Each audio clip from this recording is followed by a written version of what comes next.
Hello and welcome to the special edition of CBS News Baltimore's Countdown to Sine Die. I'm Nikki Zizaza, and with less than a month remaining in the 2024 legislative session, lawmakers are pushing to get their measures passed. Some of you may be wondering, what is Sine Die? It is the last day of the 2024 legislative session for delegates and senators to try and get their bills passed and onto the governor's desk in May. One of the higher profile measures we've been following has been the efforts to crack down on juvenile crime. Jessica Albert has more on the steps that still need to be taken to make the bill law.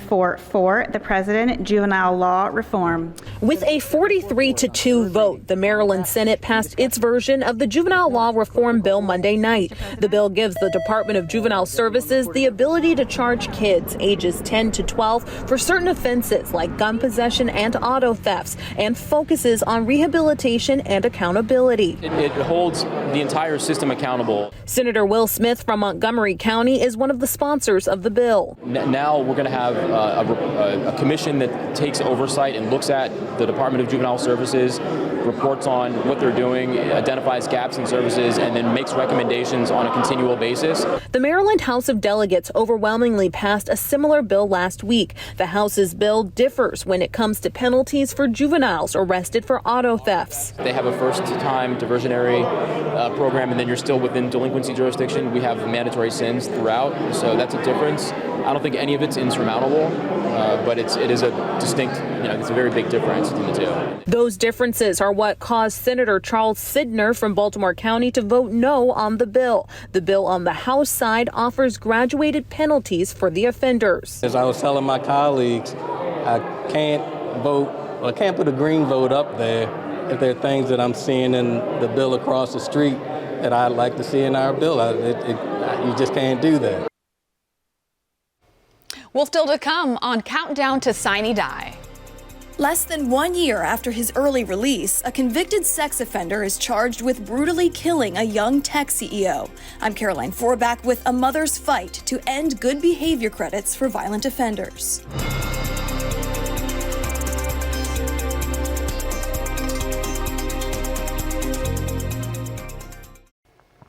Welcome back. Well, you likely already know about the widely reported murder of Vaa Leer, a young Baltimore tech CEO. Well, her family has brought their fight for justice to the State House as they lobby for the proposed Vaa Leer Act. Testifying in support of a bill that would prevent convicted violent sex offenders from being released early on good behavior.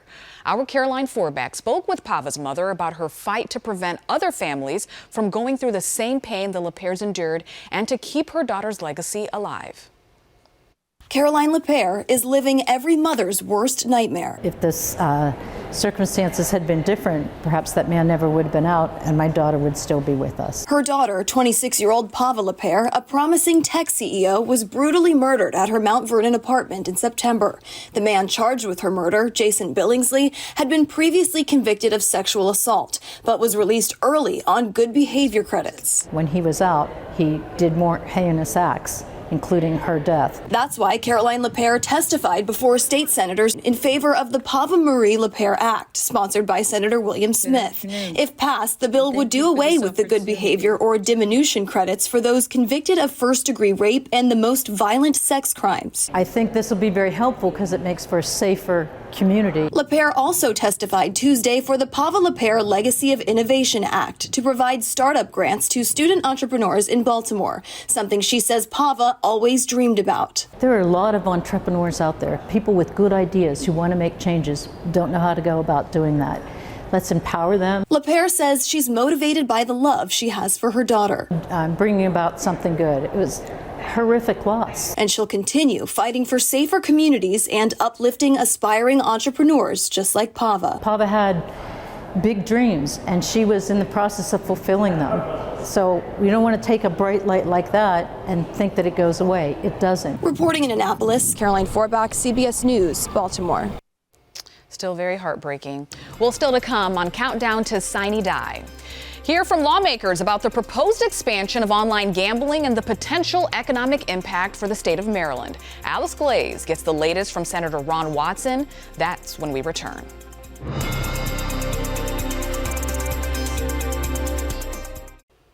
Welcome back. Well, you can already pick up your phone and bet on sports, and soon you may have the option to play casino table games too. Some lawmakers say this could bring millions to the state, but others worry about addiction. Our Alex Glaze speaks with people on both sides of the issue.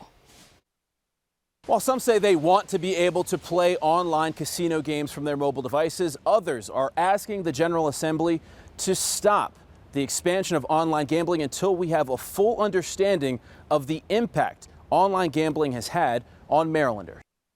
Online gambling could mean big bucks for Maryland. We should be able to see an additional $300 million in revenue because of iGaming. Senator Ron Washington is sponsoring legislation that would expand mobile gambling in Maryland and bring some casino table games to your mobile device. But it's a move that is concerning to some casino workers who have already seen the effect sports betting has had on casinos. It went from about 10 people waiting on a machine, each machine, to 0 people waiting on a machine once it went online.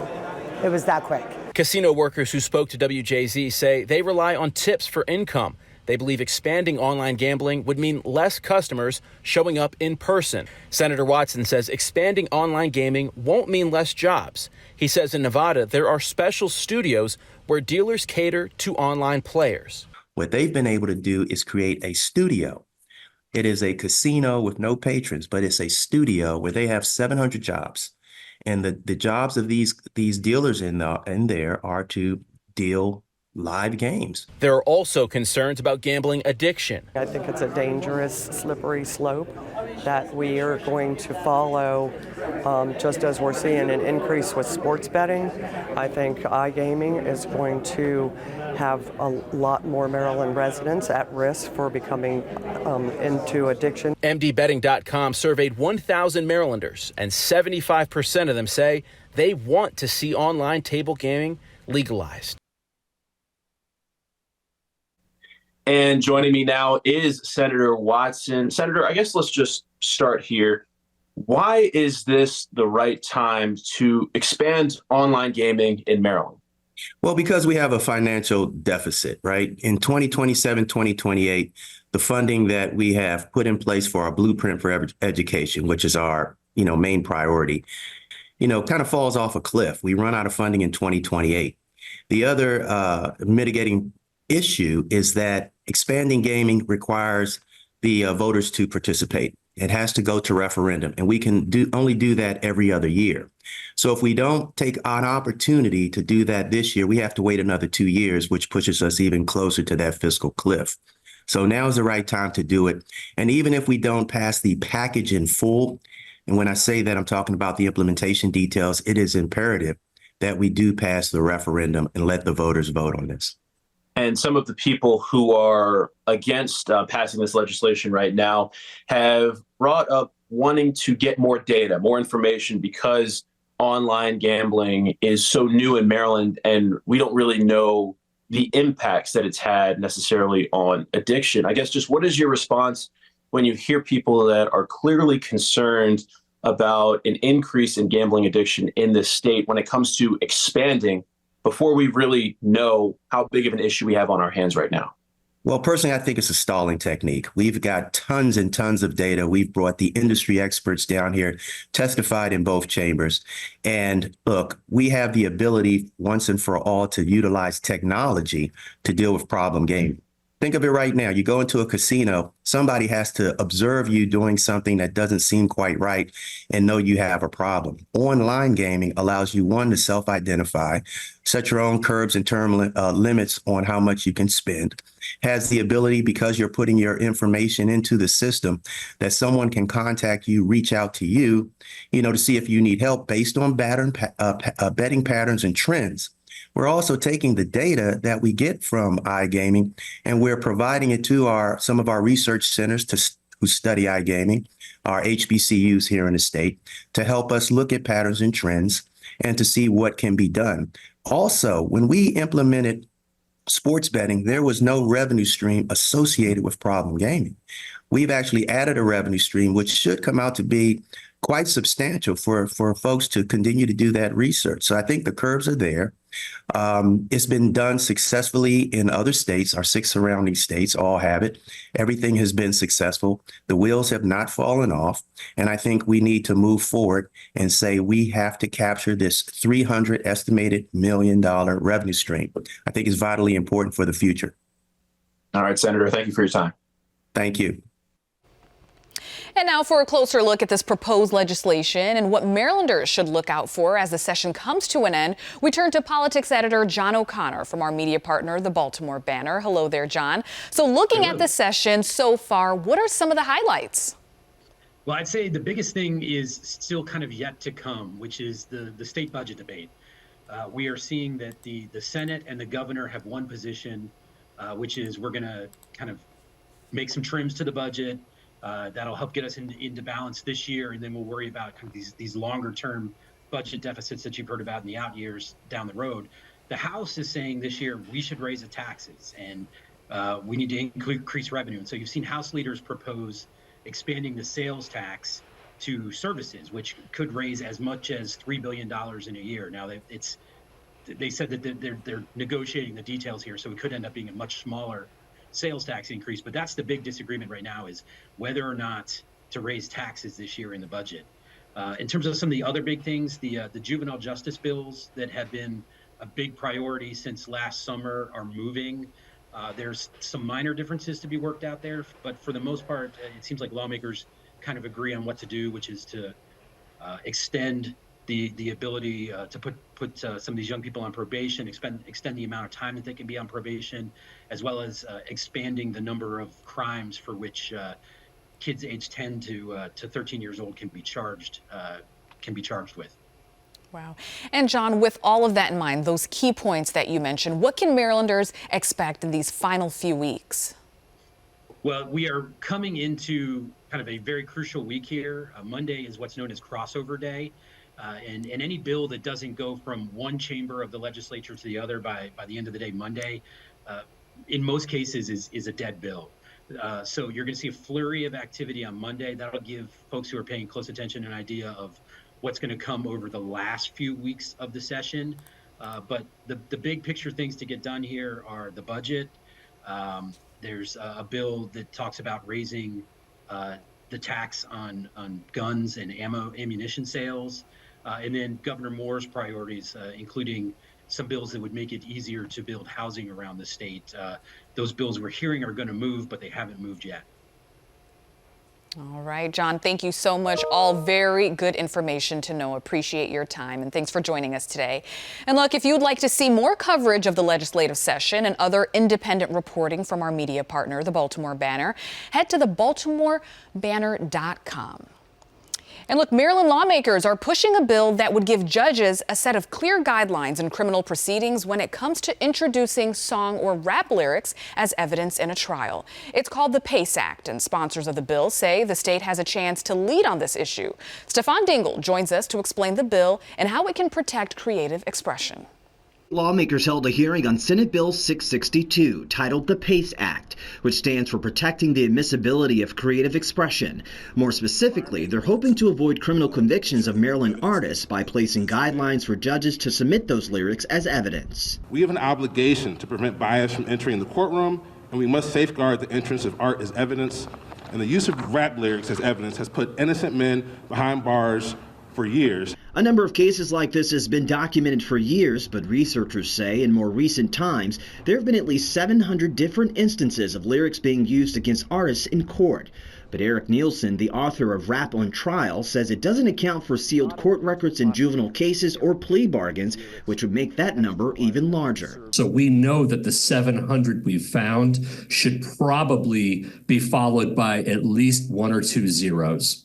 Rap lyrics on trial has gained even more attention in the wake of the Georgia RICO case of Atlanta rap artist Young Thug. Thug is signed to 300 Entertainment. Music industry executive Kevin Liles is the CEO of the label and has been advocating for protection of musicians and their lyrics for years. He says far too many black and brown artists are being subjected to bias, racism, and a lack of freedom of speech. I don't care if you criticize, if you don't like hip hop, you don't like art, just don't criminalize it. And that's the goal of the PACE Act, to provide safeguards for the justice system to consider 4 criteria before admitting the words of an artist as evidence in court. The defendant intended the creative expression to be literal. The creative expression refers to the specific facts of the alleged offense. The creative expression is relevant to a disputed issue of fact. And 4, the creative expression has probative value that cannot be provided by other admissible evidence. These safeguards, if passed by state legislators, would make Maryland the first state on the East Coast to enact this sort of law to protect the freedom of expression through art. I'm Stefan Dingle for CBS News, Baltimore. All right, Stefan, thank you. And still to come on Countdown to Sine Die. The push for equality and mobility. Those without limbs are fighting to mandate insurance companies cover certain prosthetics. I'll introduce you to the Marine veteran and the 12-year-old leading the charge.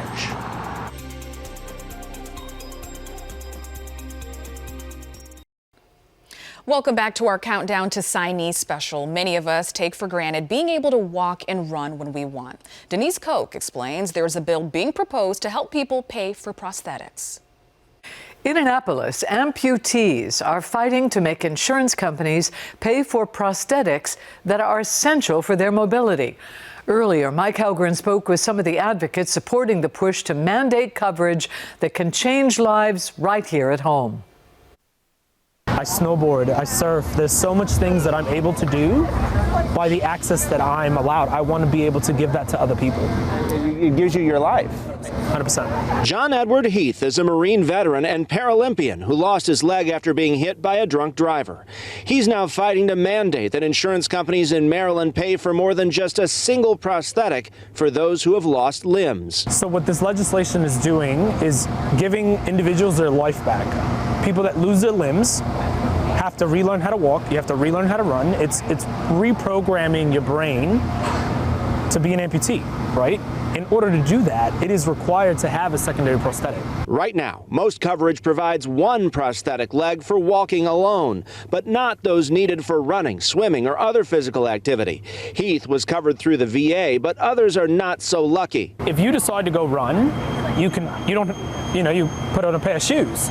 As amputees, I cannot run with my walking prosthetic. How upsetting is it that an insurance company can just deny you like that, and it's legal to do? Extremely upsetting, because there's a lot of things that are approved, through insurance for other individuals, and all we're asking is for a secondary prosthetic.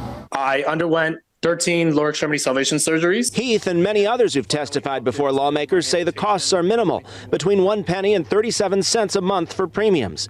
And it could lower other costs because of patients' improved mental and physical health. Delegate Ashanti Martinez is a sponsor. Seeing especially the young folks and not having the opportunity to participate really broke my heart. And I wanted to do anything that I could to champion something to provide this opportunity for them. I just kind of do everything a normal person does, like walking around, jumping, hopping, everything like someone my age would do. 12-year-old Emerson Speckes lost his leg in a lawn mowing accident when he was just 2. He's fortunate to have more than a dozen specialized prosthetics and wants others to have the same opportunities at mobility. Some people don't have the insurance to cover that prosthetic, so some people never learn how to swim without the limb, and some people don't have a running prosthetic. Some only have walking prosthetics, and that the insurance limits that. He runs around, he swims, he does all these different things.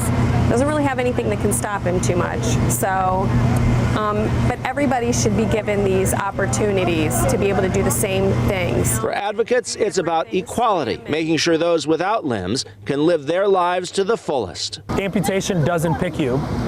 So you could be going home right now, and God forbid you get into an accident and now you become an amputee, and what we're fighting for becomes relevant to you. The sponsoring delegate says he's had promising conversations with insurers and believes he can get this bill over the finish line this session. Maryland would become one of 6 states to enact similar legislation.